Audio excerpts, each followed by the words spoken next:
Bismillah ar-Rahman ar-Rahim. Hello, people, and welcome to Footy Judge More. Listen, it's very early morning for me. I just woke up. It's 7 a.m., you know. I had my coffee. And I thought I would do this stream so we can talk a little bit before the Nottingham Forest and the Newcastle game and actually see what is going on in the Premier League. Because I think things have shifted. Things have changed.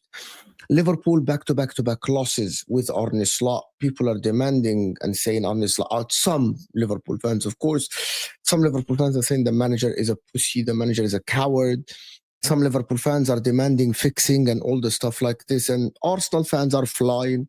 Chelsea fans are flying. They never thought they would win absolutely against Liverpool. I didn't expect that from Chelsea, of course. However, they surprised me. They absolutely made me bow down to their team yesterday with Estevao. Cucurella even silenced me yesterday with that assist, of course. Absolutely brilliant cross by Cucurella, and the balls and I'm just the giant balls on Enzo Maresca to have Reece James and Hato at the back and literally push 9 players or 8 players to absolutely go and try to win the game after minute 90, playing the champions, playing the team that is the best currently, probably in the Premier League. That's what people have said, but he has big balls, bro, for him to go and try to win the game in minute 90. But pushing his fullback, Cucurella, to be the highest guy on the pitch is absolutely nothing short of a genius.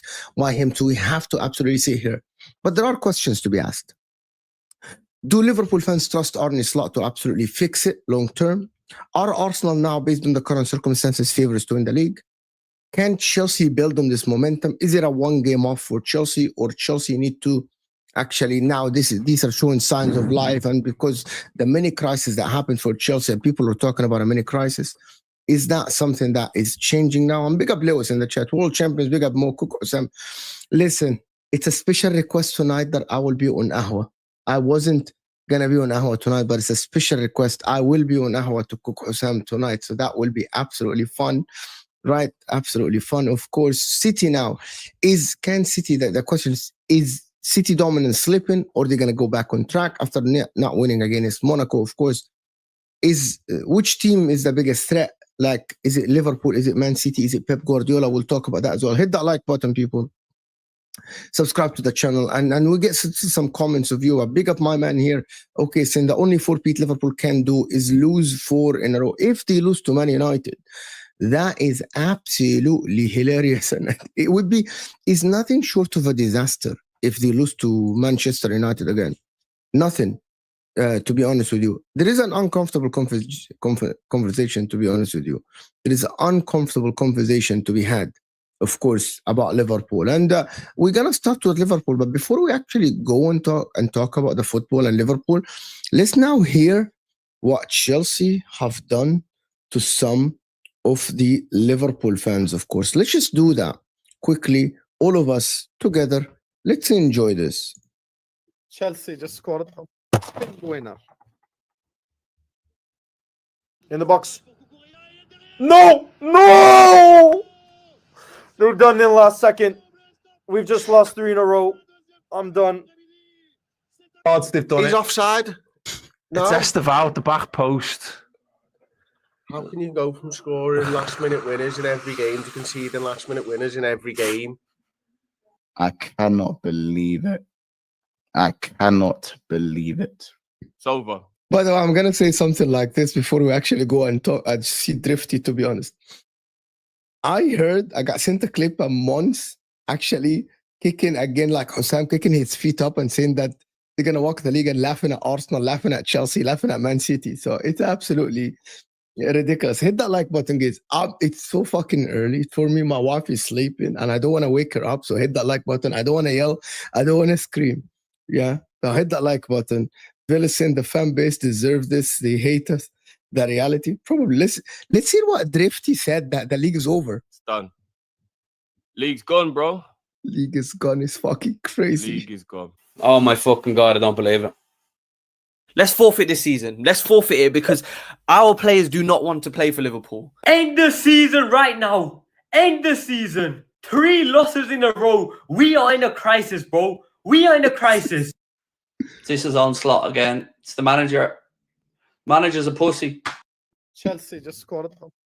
This is part 1. It's absolutely like that's the problem, to be honest with you, is that some Liverpool and listen, I'm laughing. The reason why, and people ask me, Mo, why are you laughing at Liverpool? Listen, the reason why I'm laughing at Liverpool fans is that, and I'm going to be completely honest, and we have Liverpool fans in the chat, and I got Will here, and I got Liverpool fans in the chat. The problem was the arrogance a little bit. The problem is the arrogance. And probably because we fed them off, like including myself, I am guilty of this. I said that they will walk the league. I said that Isak will come in and cook. I said Salah is the best player in the league. Wirtz will come in and cook. And we are guilty. We kind of filled their ego. We kind of filled everything to the point that now you know what? When you fill a big balloon, a massive, and then it goes like they are, right? And it goes like this. So for me, I'm looking at this and I'm thinking, listen, the balloon just fucking, it's massive and it just fell apart. To be honest with you, it fell apart for Liverpool. That is what I want to say. And listen, there is part 2, and that is a problem. Let's hear the next part because it goes on. Oh, no, I'm not having that. I am not fucking having that. How the fuck did we lose that fucking game? That hurt. That fucking hurt so much. I cannot even stress to you how much that fucking hurt. This is where the fucking downfall begins to start. Just not fucking good enough, guys. 3 games on the bounce. We've lost now. Liverpool just got beat 2-1 by Chelsea. And I've had enough watching it. That's happened to us twice, man. It's Cucurella. I hope I don't get copyright. They can't get through. They...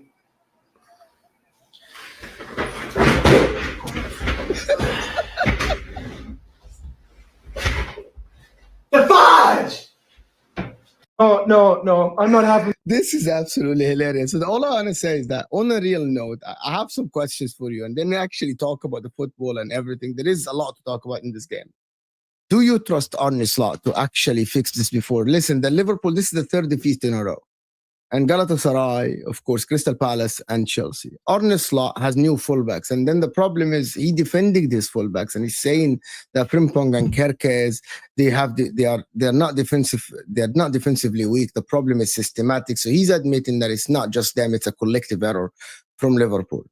And I'm just gonna say something. It is a collective error. However, some of the senior players need to actually pick it up. Like we cannot just sit here and say that the senior players don't have a role to play in this team, even if the coach's system is not working.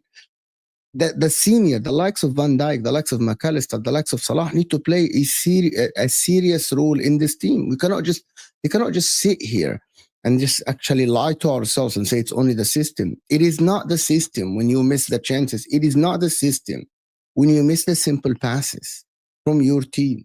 And that is the problem. It's not the system when Van Dijk is giving his ass to Caicedo while shooting and not trying to defend. That is the problem. And that is for the Liverpool fans that see me talk with Hussam about Liverpool and why I think there is a problem and why I think it's not only the system. Maybe the system is not working, but also your players are not helping. You know what I mean? Your players are not helping. That senior ones are not helping. You know what I mean? And I'm going to say the way they actually have to fix it is that they have to go back to the basics. That is what Liverpool should do. Big up everyone that is here, of course. Hello, Mo. Big up, Mo. Guys, can we get the likes up a little bit? Like, we have over 200 people in the house, so we need the likes up a little bit. Help the channel. Help me because it's so early in the morning and I'm trying to do this. So I want your support. Of course, I want your support. So I actually want to, like, let's just do this. You know what I mean? Let's actually support the channel and like the damn video. So, and I want to know where are you guys tuning in from, you know? I want to know where are you guys tuning in from. So let's do this, you know. My point about this is I wanted to say that Liverpool, the system is flawed. Okay, the system is flawed. The Arne Slot system is absolutely flawed. And it doesn't work. And their defense is wide open. The senior players need to step up, to be honest with you. And I'm going to have to say something about this Liverpool. It's not the end. The problem with people when they actually talk about Liverpool and the end and all the stuff, you're doing some of people, which is, I'm saying, Drifty and some of the people that say end the season now and all the stuff, they're overreacting. To be honest with you, I think they're overreacting a little bit. Yes, there is 3 defeats. Yes, there should be epic rants. And yes, there should be a little bit of like an alarming thing. But for people to go to the extreme and say, that is absolutely idiotic and stupid. It is too early for you to say this. Arne Slot has played good football last season. Yes, Mohamed Salah, and I said Mohamed Salah carried the team offensively and everything, but the system looked good. Every time we watched Liverpool, they played good football. Yes, against PSG in the first game, you weren't the best, but in the second game, you were better than PSG. So the people that say in the season and the season is over is absolutely, that's a meltdown that is maybe not needed now. Like, you can actually question the system. And I have to applaud Hussam because Hussam is a little bit calm. It's not calm. Like, he's actually trying to address the problem instead of just having a meltdown, right? More, it's probably an emotional relation. They will calm down, but we let a 19 years old center back who cook us embarrassing. That's not. But yes, but in the same time, you gotta understand that I think the meltdown is coming from the fact that you thought that you would walk the league, that you thought that Liverpool will absolutely destroy this league. I think that is the problem from Liverpool, that you got your expectations were so high. Just for me as well, like, I had this massive expectations from Liverpool. By the way, it's similar for Chelsea. When Chelsea had 8 points from the first 18 points, I actually think it was 18 points. I think that was warrant a little bit of an alarming, right? Because Chelsea won the Club World Cup and Chelsea have had a good end of the season last season. And when you start the season that slow, by the way, don't get it wrong. This win against Liverpool is not the end. You need to absolutely build on this. And if you don't build on this, it's a massive problem for you. And we're going to talk about Chelsea. But for Liverpool, we kept saying that they have so many clutch players, but the clutch players lately in the last 3 games have not been clutching, have not been doing anything that is to bail them out. And it is on Arne Slot to fix the defense. The defensive problem starts from the midfield. And I keep saying this, it starts from him actually pushing the players forward, but also the players need to realize, right, that yes, the manager is telling you to push the goalkeeper, but if you see, if you have 2 DMs and you as a DM seeing your goalkeeper trying to push forward and push the goalkeeper and press the other goalkeepers, you kind of stay a little bit. You know what I mean? Like, even if the manager is telling you something that you don't believe that you should do, you actually don't have to go and actually do it. like sometimes you'll have to. I don't know what you're asking, to be honest. What is going on? If someone is sending me a question, I didn't see it. I apologize because while I'm talking, it's very hard to actually see all the questions. Right? I'm sorry about this. I apologize for this. But we have to analyze Liverpool in a different manner as well. It is not only Arne Slot asking all his team to actually push forward. It is sometimes on the players. It is on, of course, Virgil van Dijk to tell Gravenberch to stay. And if people that played football, they know exactly about the leadership on the pitch. And apparently, currently, Liverpool, when I'm watching them and I'm watching how the players play, the leadership is non-existent. Like, you cannot sit here and tell me that Van Dijk, so Gravenberch, so McAllister, so Szoboszlai, all of them trying to go forward and press the goalkeeper or press the defensive line of Chelsea. And he's sitting there not asking someone to step, not asking someone to stay. I mean, in his half, not asking someone to stay and be like kind of a little bit closer to him. That is my point. And if you played football, you know exactly what I'm talking about. It's the leadership on the pitch as well. Even if the coach is asking you something, even if the coach is telling you to do something that maybe is crazy, like the coach doesn't instruct, like the coach instruct the team to go and press the goalkeeper when he has the ball, but he doesn't instruct all his 3 DMs to try to press high on the pitch and try to absolutely be out of position every time Chelsea had the ball. And that is the problem. You know what I mean? That is the problem. Big up Mookie. Thank you so much for absolutely sending the super chat and absolutely supporting the channel. I feel so bad to see Liverpool in this state. People from the internet are a bit overreacting, but this is completely opposite of what I thought the season going to start. 100%. Right? 100%. That is a problem. It's the bubble. It's all about the big balloon that was filled with hope and filled with signings and filled with money over the summer. And then when it burst, you kind of felt it. It hurts. And that is the difference between the likes of Arsenal and the likes of Liverpool currently, because Arsenal, yes, they expected a good season, but because they actually lost the game against Liverpool and they drew the game against Man City, the win against West Ham feels better than what it actually is. You know what I mean? Because now they are actually top of the league. And that is the main thing, is that when you were blinded. Some of the Liverpool fans were blinded. When we said that the performances are not good, we need to analyze the likes of Wirtz, Salah not performing, Frimpong at right back, or Conor Bradley, Kirkes, for example, who I thought yesterday had a horrific game. I thought Kirkes had a horrific and a terrible game yesterday. Positioning, tackling was so wrong. It's absolutely like, I'm looking at him and I'm like, what are you doing? We keep forgetting that he's a young player. You know what I mean? Right? That is the problem. Yeah, let's get, like, listen to Tyler. Let's get at least to 100 likes, guys. It's 7 in the morning. I need more likes. Vil, what are you saying? Vil is here. Mo, guess how much Gakpo is on per week? I actually don't know. And it's not about the wages. Well, it is not about the wages, Vel. It's not about the wages, my friend. Forget the wages. Why are you talking about the wages, Bill? Why does the wages have to do with this? You know? What is the wages have to do with this? Why are you talking about the wages? The problem with this is not about the 3 defeats. You know, the last time Liverpool had 3 defeats was actually in 2023. You know that, right? You know that. It was 2023. Man, big up Mookie for supporting the channel, getting involved in the conversation. From decades waiting, finally get FIFA transfer, like 100%. It's football manager transfers that happened this... football transfer managers that happened this window for Liverpool. And after winning the league, you think, oh my God, you're going to crush everyone. Hope we're going to fix it fast. You have to go to the basics, and Arne Slot have to abandon the frantic football that he's playing, because it's absolutely crazy what he's actually doing currently. Arne Slot, he's absolutely doing nuts things, right? Like, it's absolutely crazy how he is sitting there, Arne Slot, and still, like, you see Chelsea time and time again. But I'm going to say it again, but you guys don't want to believe it. I'm not blaming Wirtz. I'm not blaming Isak. I don't blame Gravenberch. I blame the seniors. I blame the likes of Van Dijk, the leader, the captain. Why are you not leading the team on the pitch? Why you're not telling the team to be composed? And I'm going to repeat it again. And I know that you guys hear me say that a lot. If you play football, you know exactly what I'm talking about. about the leadership on the pitch. Like, he's another coach.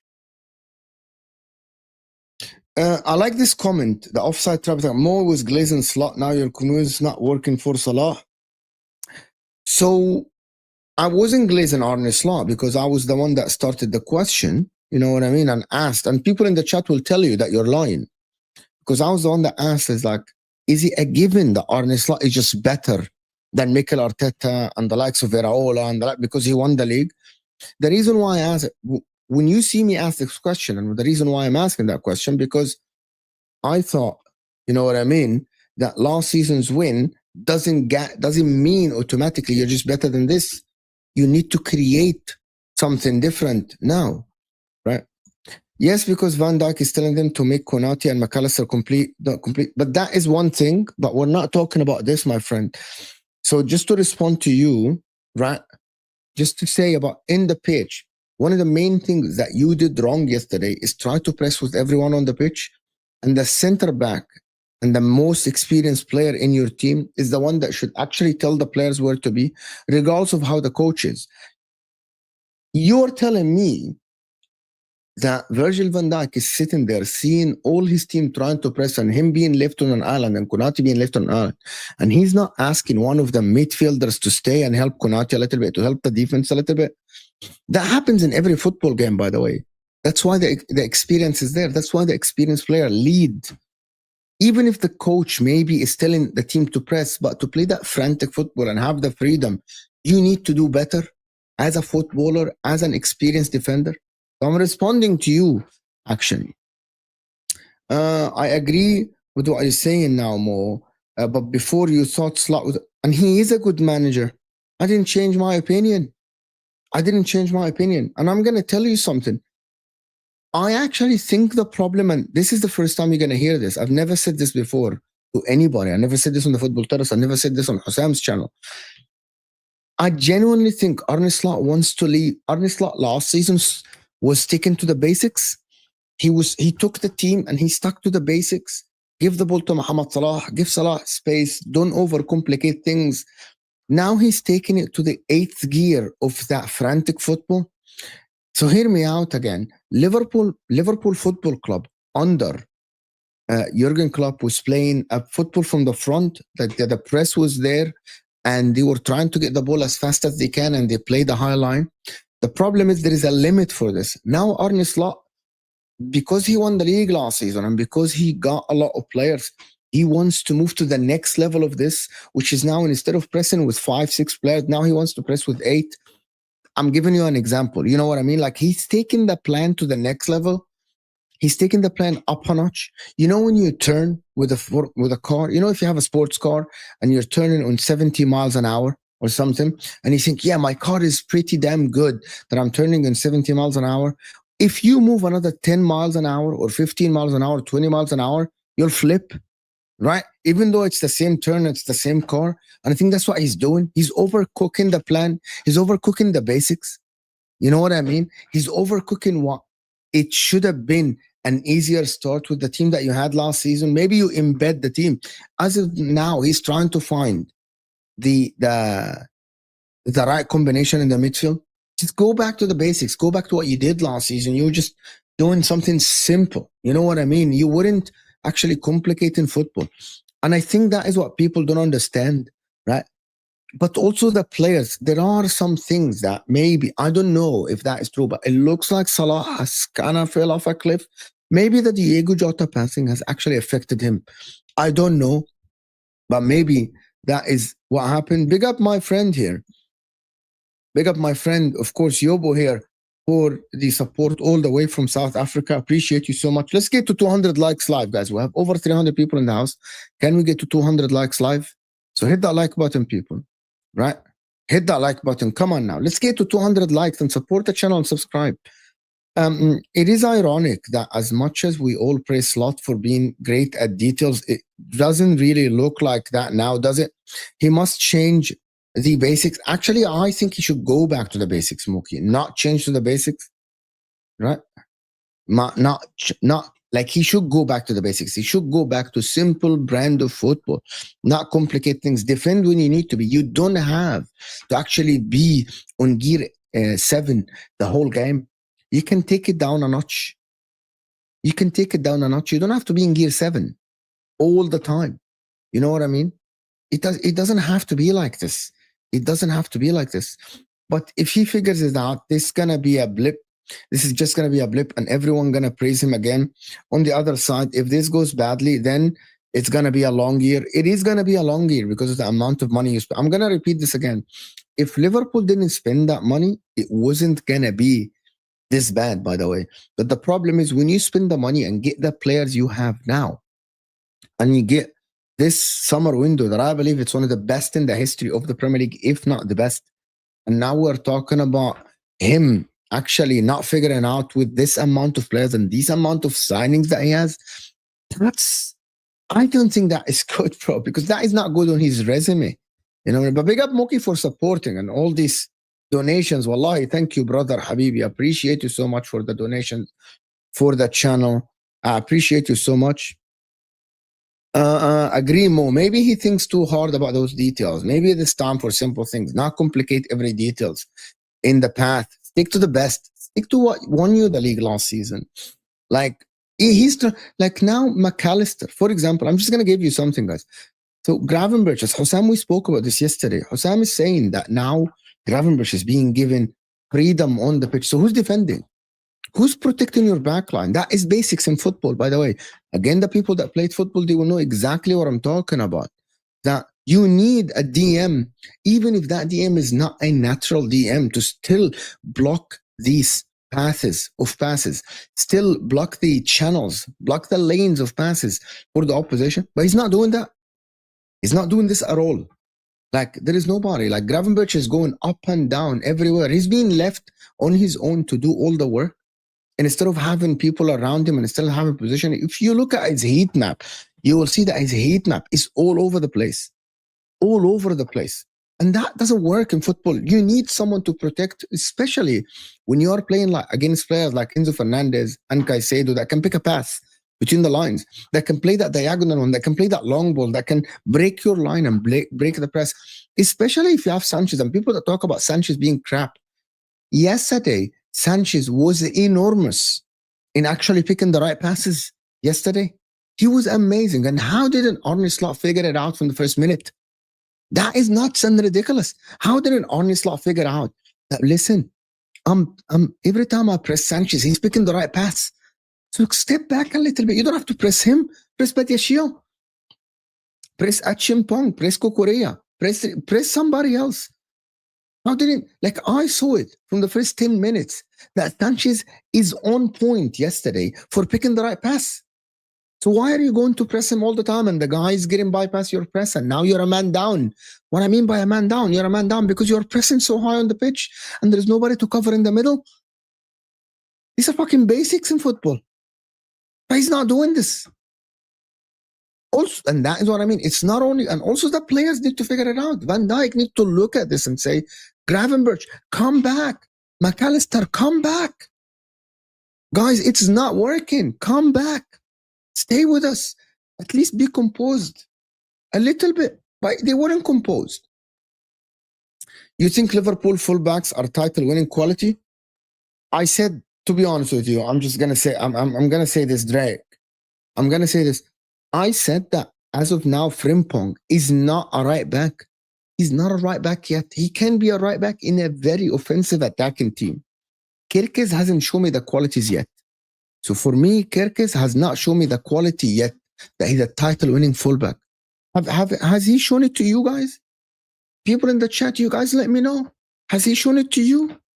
Has Kirkes shown you that he's one of the best fullbacks? Have you seen Calafiori play? Even Kukurea is playing amazing. Kirkes, and by the way, there is no shame in maybe. I know that Robertson made the mistake yesterday, but maybe play the experienced player a little bit. Because I think Kirkes looked horrific. Horrific. You guys let me know. He looked absolutely terrible. Couching. Why are you awake that early, bro? Why are you awake? So I'm working. Why are you awake that early? Not enough athletes on the pitch for Liverpool. Very easy to play through them. Actually, no, they have Isak is athlete. You know what I mean? Gravenberch is an athlete. Gakpo's an athlete. Sabozla is an athlete. So I think your comment is wrong. Dennis, I think that your comment is wrong. It was instructions and it was execution on the pitch that was absolutely horrific and terrible. Critic, it's terrible, right? It's terrible. When did that, James? If you send me that clip so I can play it. If there is a clip, James, send me the clip. Guys, like the stream while or enjoy Liverpool's downfall. Guys, like the damn thing, bro. There's over 400 people, almost 450 people. We need to be on 200, 300 likes. Like the damn thing. I said, let's get to 200 likes at least in the beginning, and then we move on from here. Listen, I woke up to do this stream, so you better help me and support me then. If you're enjoying this, and get involved in the conversation as well. I'm seeing some comments in the comment sections. Salah doesn't defend either. Saka plays both ends, but it's not about that. It is not about this. It's about the rest of the team. Why is he pressing with 6-7 players? Salah can stay and not defend. It doesn't matter. Who cares? What about the rest? And why is fucking Conor Bradley is turning into a dancer on the pitch? He cannot defend. He cannot attack. What happened to Conor Bradley? Is he, like some people said, he's a championship level player. Bro, Conor Bradley is absolutely turning into shit. Shit turn. Now we're talking about him. Maybe they missed Trent. But probably they missed Trent, actually. Maybe they missed Trent. So that is the case. If you're looking at this Liverpool team, Conor Bradley was the wrong choice yesterday. And it was very obvious he was shit. And why didn't he put Frimpong? Why did he have to move Sabozlai right back and then put Gravenberch as center back? What are you doing? You're complicating shit. Oh. They're absolutely complicating things. It's absolutely unbelievable by him that he's complicating things, honestly. I know. Yeah, it's just like, it's fucking weird, to be honest with you. He's absolutely weird. You know what I mean? Maybe Slot have too many superstars now and he's not used to that. Maybe that is too much for him. Or I'm completely wrong. I don't know. You're welcome. Thank you so much. And I'm just going to say he's trying to embed everyone.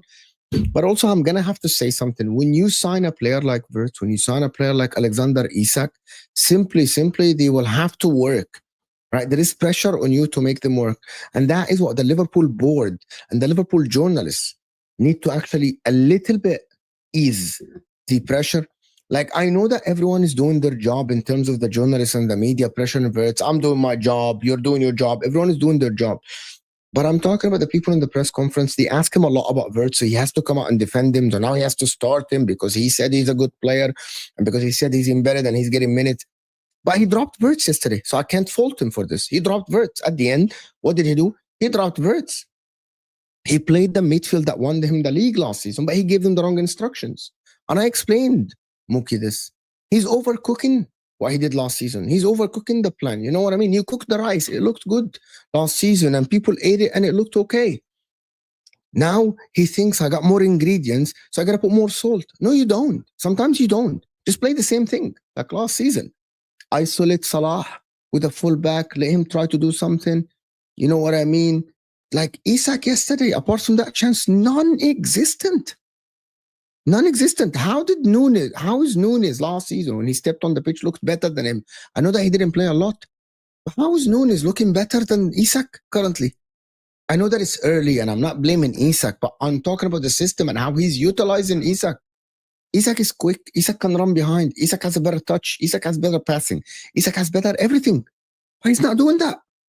He's not. Arne Slot is failing them as well, but they're failing themselves as well. But I only can blame the seniors. Liverpool should have gone for Antoine Robinson. When I said that, they told me I'm crazy. DJ, you know, they told me I'm crazy. I think that Antoine Robinson is one of the best fullbacks in the league. They told me I'm crazy. Wallah. Okay, Tyler, all the Liverpool fans, Mookie, and all the people that watch MHF. I told Osam that Antoine Robinson. I watched Kerkez. He was good last season. Kerkez was good last season. But he's too young. Maybe Antoine Robinson was the better choice. Mo, are Bournemouth missing Kerkez? Well, I watched Bournemouth yesterday. It's fucking an amazing team to watch. They're fucking brilliant. Bournemouth, to be honest with you. They're fucking brilliant. Bournemouth yesterday. It doesn't look like they're missing anyone. Semenyo's fucking cooking. All of them are looking absolutely amazing. Justin Kluivert, what a fucking goal that he scored. It all is amazing. Big up Tyler. Thank you, Habibi, for always supporting the channel. All the people that actually, I want to thank everyone. You guys have been absolutely so generous in the donations and the super chats and actually staying here with us. You guys are absolute legends supporting the channel and always being here for me. So thank you so much for this, guys. Plot goes on and on about managing minutes, yet plays Gravenberch every game and ignore Chiesa. Things are disjointed. It's not even Christmas and an international break. Let's see. I'm going to tell you something about Chiesa. For some whatever reason, there is something behind the scenes that he doesn't want to play Chiesa. We don't know it. I don't understand it because the guy, every time he steps on the pitch, he looks very good. So I don't know why he wouldn't play Chiesa.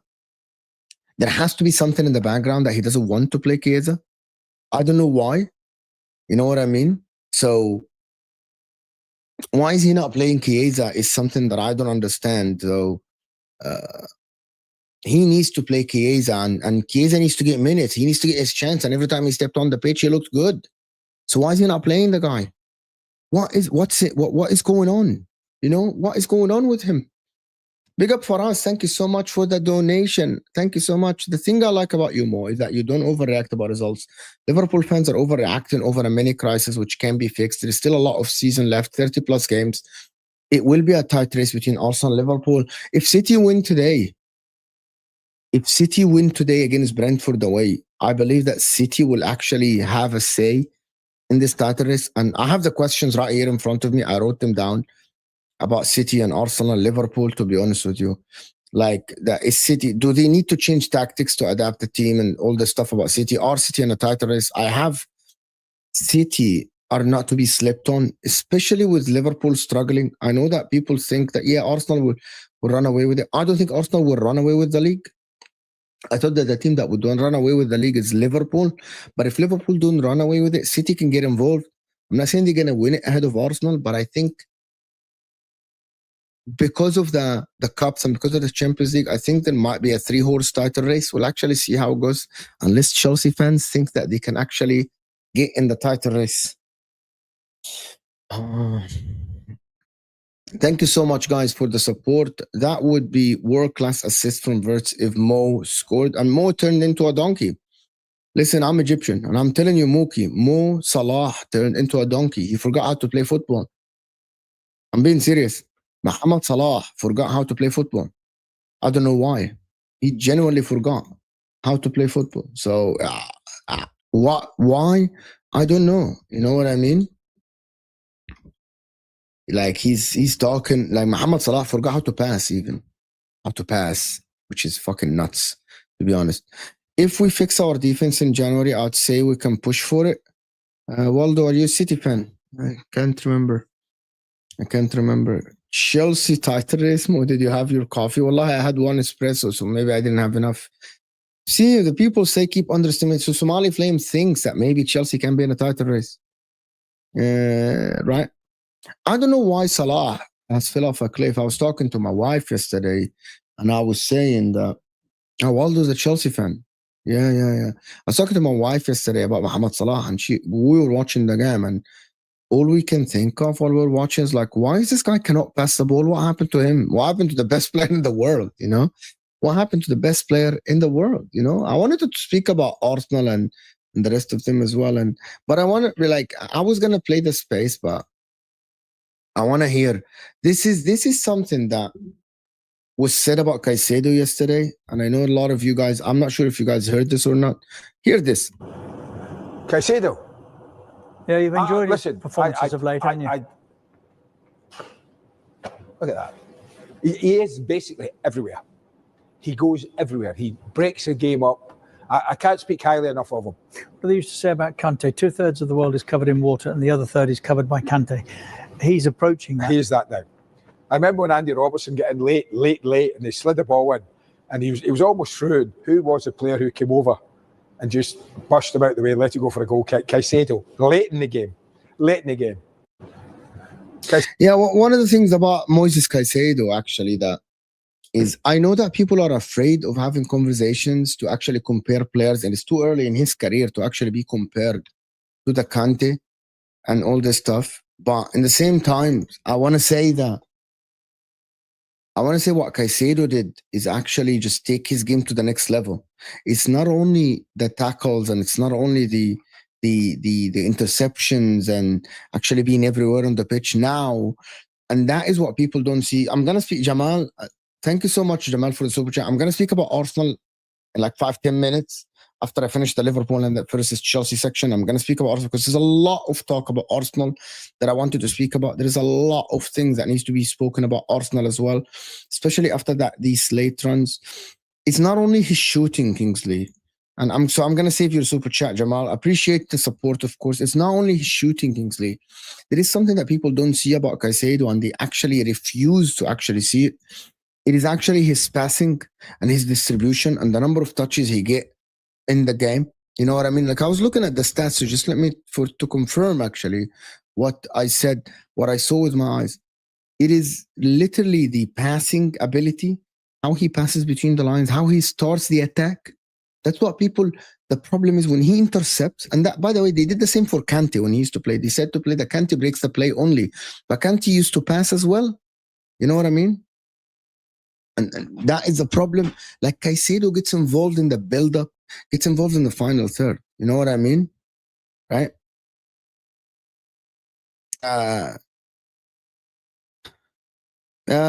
What is Steven? It's funny, another midfielder in London has done pretty much the same thing over the past few years, even in bigger games. But yeah, Caicedo is him. I know that Tevin is talking about Declan Rice, but the difference between both players is that Caicedo is involved in the first phase of the play more than Declan Rice.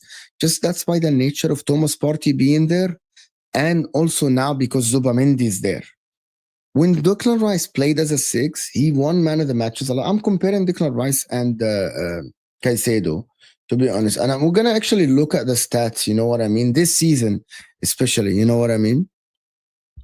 And that is what people didn't want. Like, it's all about Declan Rice now has to be actually analyzed as an 8, as someone who's more advanced on the pitch. You know what I mean? Like, more advanced on the pitch. That is what people need to understand now, because of the involvement in the like Moises Caicedo gets more touches in the beginning of the game. I literally just watched it. In the attacking third, Declan Rice gets double the touches of Moises Caicedo. So they're actually not comparable at all, Tevin. You know what I mean? They're not comparable at all currently. I don't think they are. You know what I mean? He's talking about Rice. Is he talking about Tevin? You're talking about Rice, right? So if you want to compare Caicedo, you compare him to Zubamendi. Both are the players that get involved more. Like, Moises Caicedo has more touches in general in the games per 90, has more touches per 90. Actually, Declan Rice has touches as well. But in my opinion, it's the defensive third.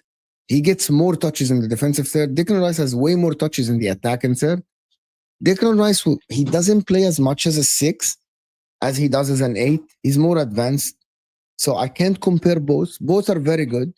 But I want to ask you something. In terms of like the through passes and I think what is going on now is that people have premeditated opinion about Declan Rice. If you want to hold that conversation and you want to talk about that conversation, I am going to say something. Declan Rice has improved massively in terms of passing, but people don't want to hear it and people don't want to see it. That is, again, it's the same conversation that people have. Chelsea fans and some of the Chelsea fans, especially Chelsea fans, are blinded and they don't want to see that Declan Rice has improved his passing ability over the last year, has improved how he passes the ball. And that comes naturally by training, by playing more with your teammates and by playing more in the team. Because remember, these players are not maybe at their peak yet. They're 25, 26, 24. Caicedo is 23. They are learning. They practice. So they get better and they get better. Pirlo got better when he was like 30 and he was 28. So they get better. That is what people don't want to hear. You don't want to hear it. I know that you have a premeditated opinion that Rice breaks the play and doesn't pass. Like what people had about Caicedo, that he breaks the play and he doesn't pass. But look at Caicedo improving his shooting, improving his passing between the lines. That is the difference between both. That is the difference between someone like me and the tribals that don't want to see that players improve. You watch Declan Rice and you can tell that he has improved.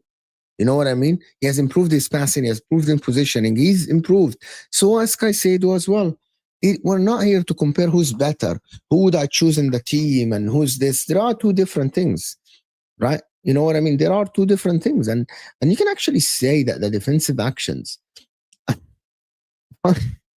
like, and that is what you guys don't see. Declan Rice is not a 6 to the point that Moises Caicedo is involved in 4 times the tackles that Declan Rice involved at. You know what I mean? So it's very simple to see that Moises Caicedo is a pure 6 currently, and Declan Rice is not a 6.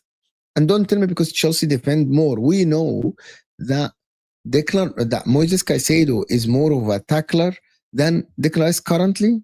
You know what I mean? So Caicedo tackles a lot more than Declan Rice. That is what happens. Come on, Mo. They need to stop comparing him to Rice. Why? Can I understand why? And I think they need to compare him to Zubamendi, not Rice. Like if I compare Moises Caicedo, I compare him to Zubamendi, to be honest with you. Not Declan Rice. Declan Rice should be compared to Enzo Fernandez, even though they are two different players. But at the same time, the position is the same. I think we need bigger sample size, actually. And this, Moises Caicedo has more goals in the league, more shots.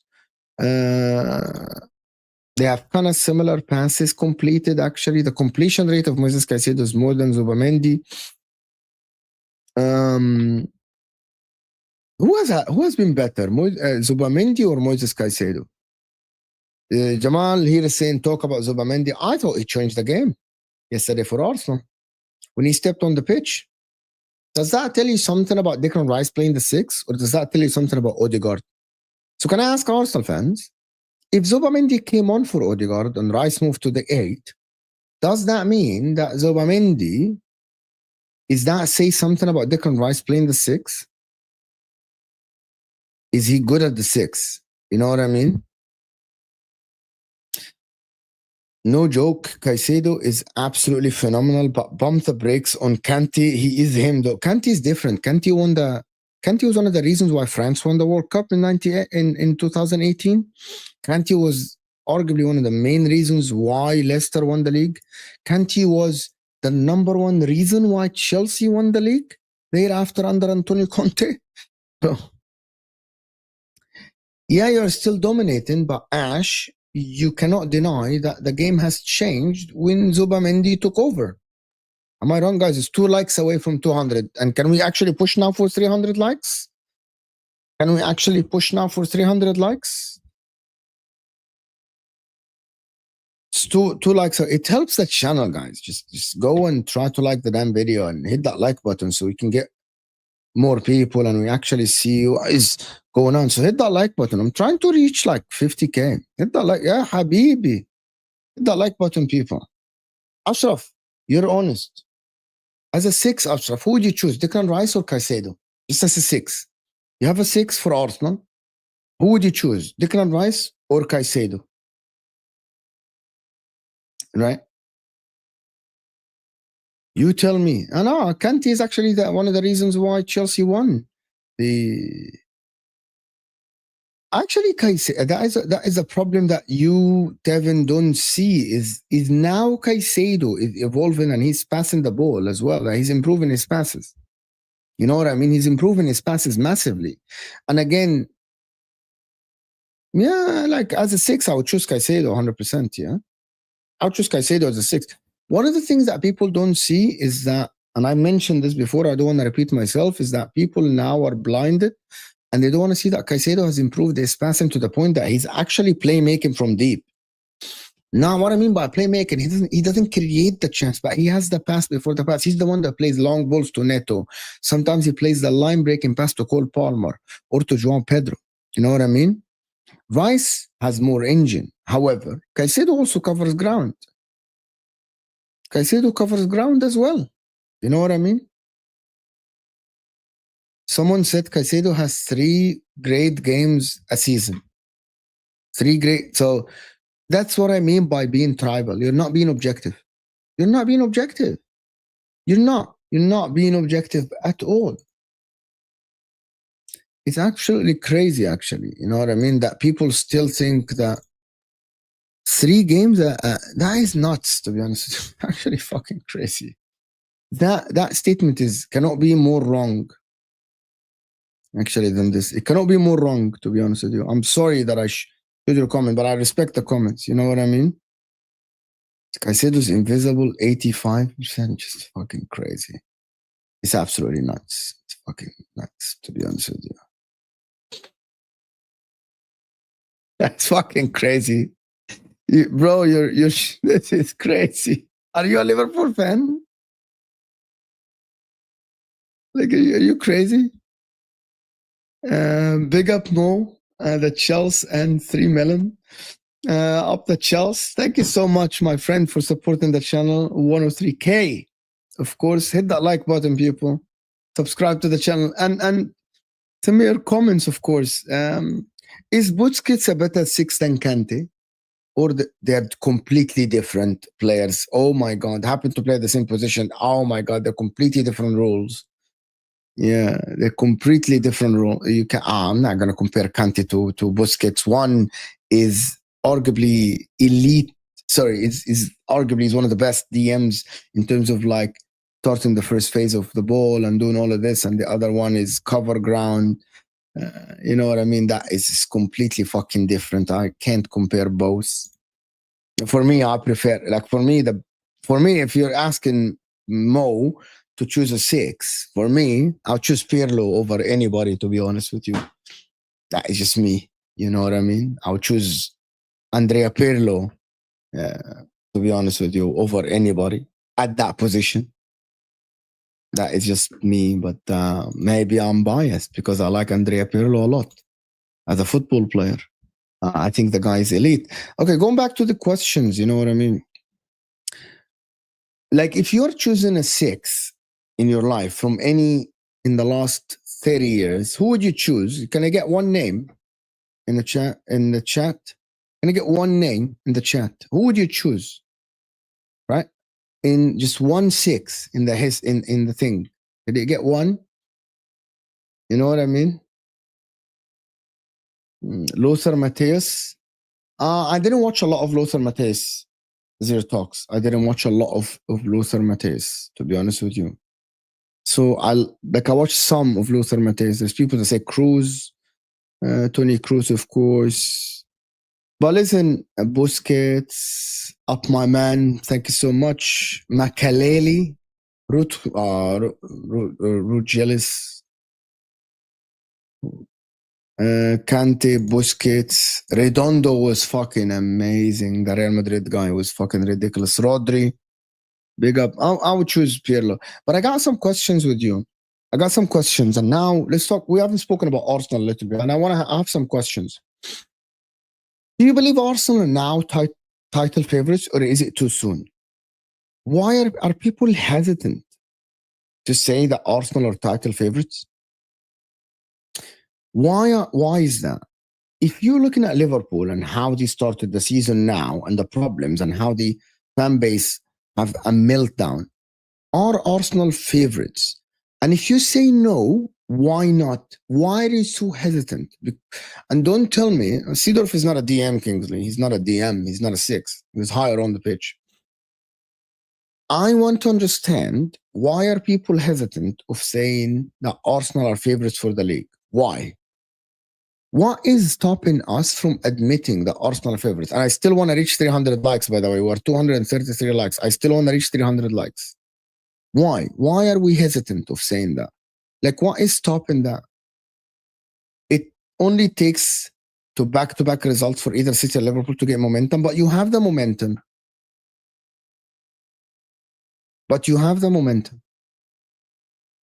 Do Arsenal have the best squad in the league?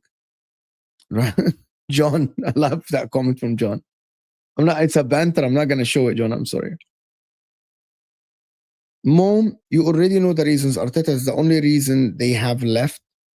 My point about this is that if Arsenal are playing that most controlled football now, okay, and I'm going to say it, I expected Liverpool to be much better than this, and not get a last minute winner and dominate games. And even Liverpool fans will tell you that I said many times to Hussam and Liverpool fans and Ram and Rak that I expected Liverpool to be way more dominant and not be that open at the back and be absolutely on the front foot. And now you're talking about them kind of like not finding their feet, in my opinion. And is that open the door for the Arsenal and City? And because Arsenal now are the most consistent, like if you look at that table right there, Arsenal have conceded only 3 goals in the league. Only Crystal Palace have conceded the same amount of goals. So it's crazy, actually. Fonzie here is asking the question. I like this question, Fonzie. Thank you so much. How can Arsenal be the best squad and not be favorites? They want to acquire an underdog mentality after fixing the problems they had in the summer. And I need a response for this. And that is a question that I'm asking Fonzie. If you expected Liverpool to be good, but they aren't good now and you're laughing at them, if you're an Arsenal fan and Liverpool, you're laughing at them, they have back-to-back-to-back losses, something that you haven't seen for ages under Mikel Arteta. Their squad is imbalanced, as you guys say. They are very heavy offensively and they're very light defensively, Liverpool. Arne Slot is not finding the best ways to play. They actually relied so much on last-minute winners. They, on paper, opt to say that Liverpool actually, on paper, would have 7 less points, 8 less points than now, right? So they should have 2 losses and 1 draw. If I'm not mistaken, I saw that picture. If Opta's saying this, you as an Arsenal fan or any other fan or Gary Neville or anybody that is analyzing Liverpool is saying that, and you watch Arsenal and you think that Arsenal now are playing the most consistent football in the league, why are you hesitant of saying your favorites to win the league? I hate this narrative that people are afraid of banter and they don't want to just say it. I know that some Arsenal fans that go and actually say that we are not favorites are afraid of getting bantered. You know what I mean? I don't like this. This is a solo show. And you're not going to get clipped from the comment section if we say that you believe your favorites. I know I'm not saying that all of you are lying to yourself, but I believe there are a lot of Arsenal fans that are playing the underdog gaming, same as Liverpool last season when I actually called out a lot of people that kept saying that they are underdogs when they were the team that is top of the league and Arsenal had injuries and City had injuries and they had horrific runs and they couldn't win games. And I said, I know that inside you believe that you're favorites, but you don't want to say it because you're afraid to get bantered. Why have we reached the point now where people are afraid to say what they think because of banter? Because I know that currently Arsenal fans are looking at this team as like, wow, we look better than what we expected. And Liverpool look way worse than what we expected. I expected this Liverpool team to be great. You know what I mean? You hear my point here, right? Exactly functioning at it. If not us, then who? So if an Arsenal fan come here to the show and tell me, oh, I'm not favorite, because then who? Is it Liverpool? But you banter Liverpool and you say that Liverpool don't have a balanced squad and Arne Slot cannot find a right balance and Liverpool fans are having a meltdown. So who? Is it City? Who you keep saying that their defense is not good enough? Well, Fonzie's question is spot on. He's spot on. That like, you say you have the best squad and all of this, so who's favorites? You know what I mean? If it's not you. Listen, if Liverpool started the season and Isak is fucking firing a goal every game and Wirtz is finding his feet and he's assisting and he's playing out of this world and Salah is the same form as last season, I understand. I get that. But that is not what is happening. They are relying on Ngomoa to win them the Newcastle game when they were 10 men. They're losing to Crystal Palace, being dominated, and it could have been 5-0 in the first half. They're losing to Chelsea with Hato and Reece James and Achim Pong and Badia Shil at the back, where they ended the game with 5 fullbacks. As of now, Arne Slot have not figured out the midfield. So everything that probably when we said Liverpool are favourites is not happening in front of our eyes. The opposite is happening in front of our eyes. So how are we going to sit here and lie to ourselves and say that currently, on form, if you're looking at Arsenal have the best chance to win the league? There is no other way around it until Liverpool fix it. Maybe. And I'm not ruling that out. And no one is ruling that out, that Liverpool might fix it. And Isak might bang in 20 goals. And Wirtz might come in and get the double digits. And Salah might go back to form. But remember, it's October. within a month and a half, with 2 international breaks, Salah has gone to AFCON. And they have no Salah. Arne Slot doesn't trust Chiesa. Right? By that time, Arsenal will get back Madueke. Arsenal will get back Kai Havertz. You know what I mean? You'll get back your players. You'll have even a deeper squad, while Liverpool will lose one of their main outlets in Salah. You know what I mean? Konate, by December, will be thinking about the contract. Mark Gahey might say no again. Might say no again. Mark Gahey might choose to say, I'm going to run down my contract. If Crystal Palace are doing very well in the league, Mark Gahey might say, I will run down my contract, because if Crystal Palace reach Europe again, Mark Gahey will demand a massive signing bonus from whoever signed him for free at the end of the summer. So he might say, why not? And if Liverpool are not doing well in the league by December, Mark Gahey would say, I will wait for next season. Does that make sense? All I'm saying, tell me one thing I said that doesn't make any sense. Tell me why what I'm saying doesn't make any sense. Thank you, Nafisa Habibi. Everyone hit that like button. Hit that like button, people. Come on, we can get to 400 likes.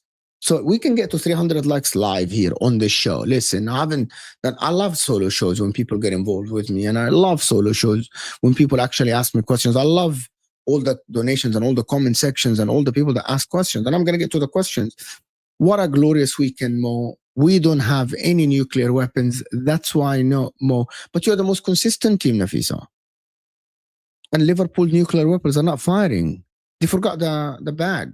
They forgot the suitcase. So the nuclear weapons are not firing. They're empty. Isak is not scoring. Yes, he scored the goal, but he was supposed to be better than this. We're still early. Verts was supposed to be better than this.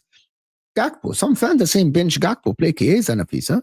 While you have Trossard starting and he still look good. Madueke is not here yet. Like, he played some games and he's injured. Havertz is not there. Zubamendi is still early for him. Maybe Zubamendi will get better.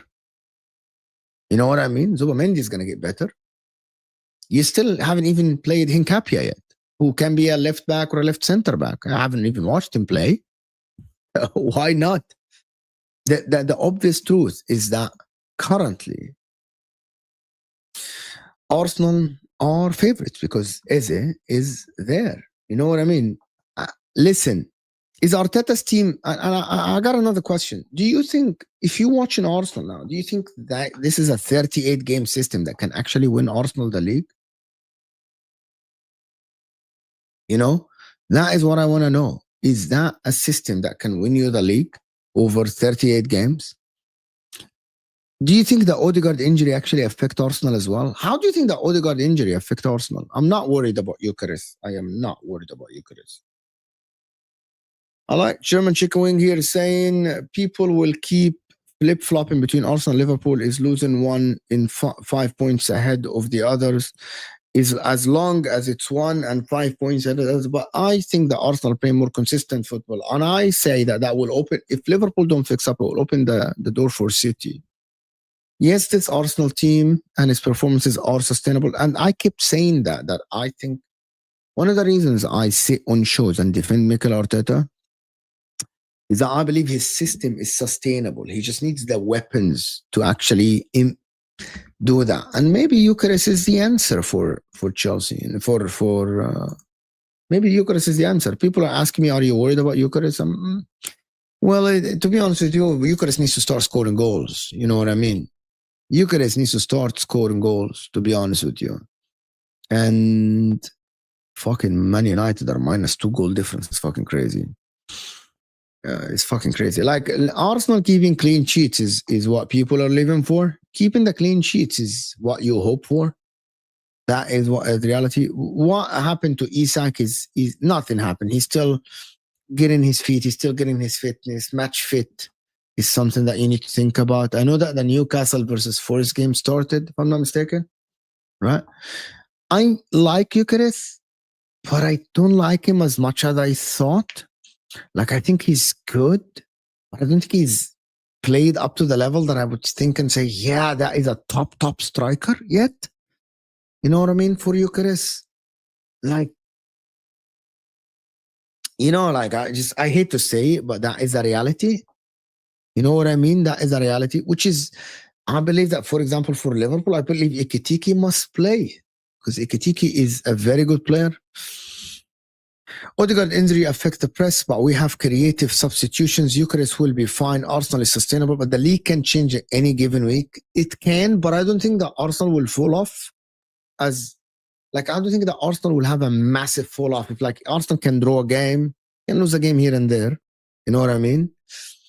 But maybe give the guy time, bro. It's not about the time. It is about me watching him and thinking that I know he can do better. He is getting better by game. You know what I mean? He is getting better by game.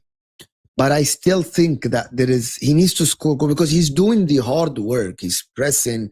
He's getting at the end of things, you know, in terms of like link-up play. But I need him to put the ball in the back of the net. I need him to get at the end of the crosses and the chances. Maybe the team doesn't know how to play with him yet. Maybe that is the problem. You know what I mean? Maybe that is the problem. More, I'll see after 10 games because I think Liverpool will turn it around. If we are at December and we are only 2 points ahead, we're winning the league more. Because that's some... What? So if December is here and you're only 2 points, you think you'll win the league? Only 2 points, not 5, not build like an 8-point gap or something. Only 2 points, and December comes, and you think you're gonna win the league? So can I ask you guys something for real? I got a very cheeky question for everyone in the chat. Cheeky question for everyone in the chat. Everyone, Liverpool, Arsenal, City, Chelsea, everyone. Comes December, comes January, right? Comes January.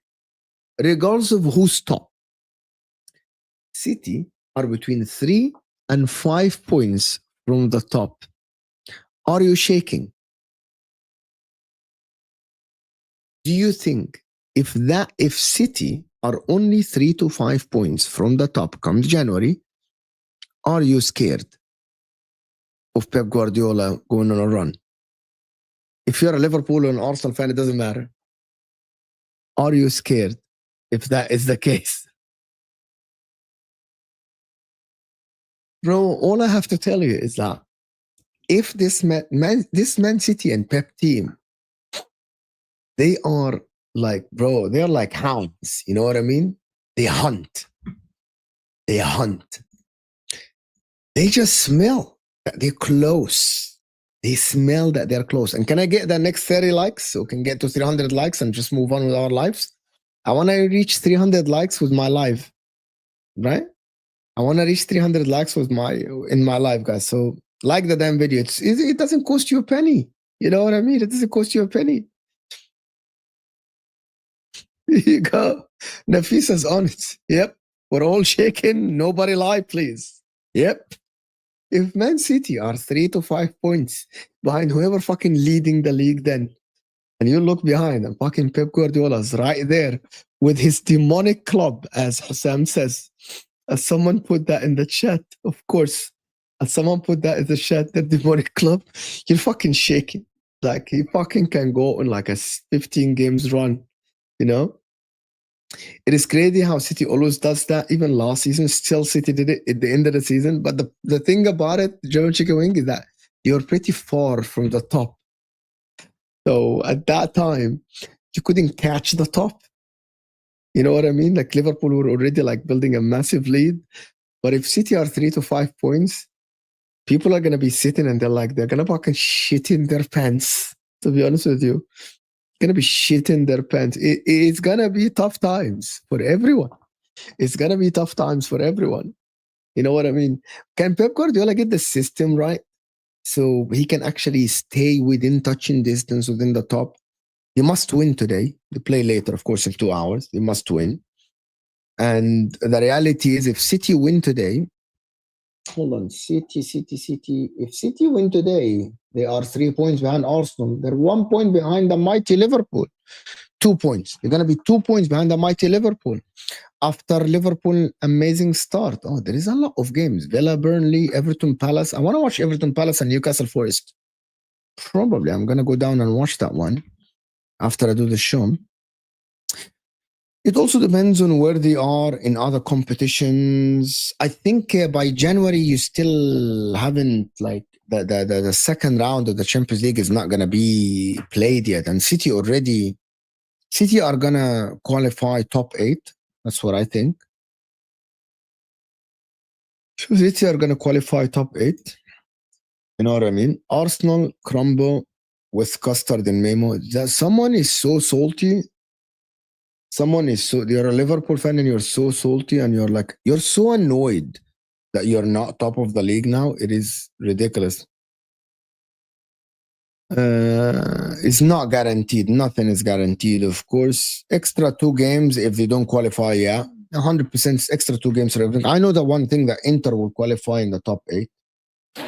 That is what I think, to be honest. I have no doubt about that. Of course, yeah, you're right. I don't take that into account. I can't remember what I said that you don't take into account. City not beating Brentford. I think they will see. Yeah. Arsenal will do their best, but they will inevitably bottle it. What if they don't, though? What if they don't? So who else is going to win it? Is it City or is it Liverpool? You know, so you let me know. Is it City or Liverpool? 15 likes away, people, from 300. 15 likes away. We're 15s now. We're 15s. You know, who qualifies for you top 8? I don't know. I know Inter probably will qualify top 8 because we'll beat Arsenal and Liverpool at home. And the next 2 games, I think we will actually win the next 2 games. I think in the next 2 games, I think we should be on 12 points in the next 2 games. But the problem is after this, we fucking play Atletico, then Arsenal, then Liverpool back to back to back, which is absolutely crazy. Like we play Union next game, and then we play Kairat Almaty, and then we play Atletico away, then Liverpool and Arsenal, and then Borussia Dortmund away. The last 4 games are fucking spooky for Inter. Are fucking spooky for us. Okay, Jamal, I promise you, we'll be Arsenal. But might be a draw. I'm not that confident, but bro, I'm telling you, you probably will beat us. It might be a 1-0 game or something. Bayern, Inter, Madrid, Barca, Arsenal, PSG, Liverpool, City. I think so.